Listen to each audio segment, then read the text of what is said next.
ये लाल शहबाज कलंदर की दरगाह का दूसरा दरवाज़ा है और यहाँ भी पुलिस की बहुत ज़्यादा एहलकार तैनात हैं और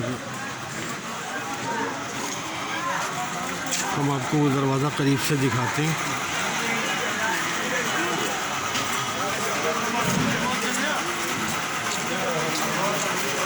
ये रास्ता है जो दरगाह के अंदर जाता है, ये बंद किया हुआ है इस वक्त। यहाँ पे एहलकारों की पूरी तादाद तैनात है और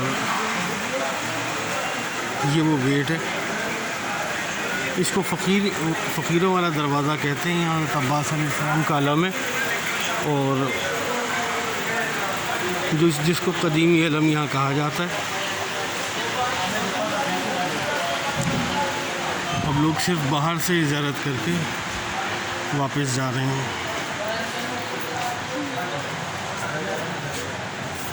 पंजाब के मुख्तलिफ़ शहरों से ये लोग आए।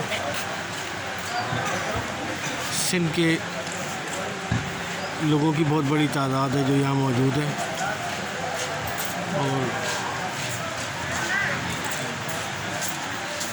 लोगों को इस बात का रंज है कि लाल शहबाज कलंदर की दरगाह बंद है और सिंध हुकूमत ने पहले ऐलान किया था कि उर्स SOPs के साथ मनाया जाएगा, लेकिन फिर उसके बाद कोरोना वायरस फैलने के बाद सिंध हुकूमत ने इस खदशे का इजहार किया था कि बरतानिया से जो पंजाब पहुंचा है बरतानवी वायरस, वो सिंध मुंतकिल हो सकता है अगर उर्स मनाया गया। तो इस वजह से ही उर्स न करने का ऐलान किया गया था, जिसकी वजह से यहाँ बहुत ज़्यादा मायूसी हुई। कल रात इन्हीं गलियों में एहतजाज हुआ था और ये लाल शहबाज कलंदर का वो दूसरा गेट है। हमने आपको सोने वाला गेट भी दिखाया था अभी कुछ देर पहले। अभी 12 बजे यहाँ पे मातमदारी होगी और ऐन मुमकिन है कि धमाल भी हो। हम आपको मुसलसल अपडेट करते रहेंगे।